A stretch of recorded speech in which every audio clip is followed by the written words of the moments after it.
This is a CBS News Extra on smoking and health. The findings of the Surgeon General's Committee.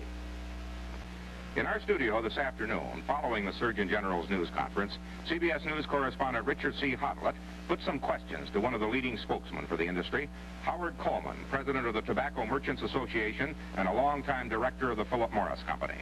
Mr. Cullman, prominent in the New York theater and civic affairs, is a third-generation member of a tobacco family.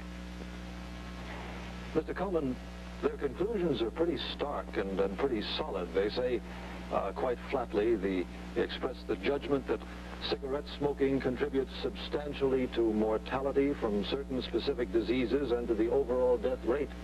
Then they have the rate 10 times as high for smokers in the case of lung cancer and rather higher in other cases. Well, it's awful hard to define the word substantial. I don't believe that most people who smoke get lung cancer. We are now in an era, as you know, of moderation. We eat more carefully, we have cholesterol habits, we have drinking habits of lighter whiskey, we have smoking habits, which incidentally are today changing the type of cigarettes from regular cigarettes to fullers. Now, I was surprised at the beginning of the conference when Dr. Terry is supposed to have said that there are very little evidence, if any, on the effect, if any, of fuller cigarettes. So when we have today 60% of the business in the fuller field compared to 3% 10 years ago, I think we need a little more research.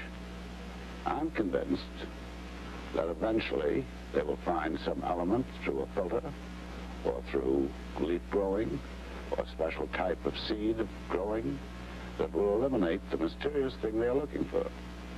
We want to be the detectives just as much as the Surgeon General is the AMA. We'll cooperate in every way. Well, are you saying then, sir, that there is something toxic about tobacco or which are removable by filter? Well, obviously a filter takes out certain tar and nicotine. I don't think the industry admits there are any bad elements. If there are bad elements, through our laboratories, through the Surgeon General, through the AMA, through acts of God and luck, we hope we may find them. And if they are found, they will be removed. But at this point, we do not know.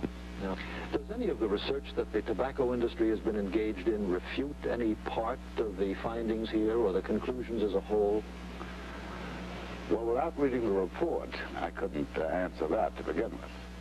I don't think the tobacco industry as a whole agrees with the conclusions.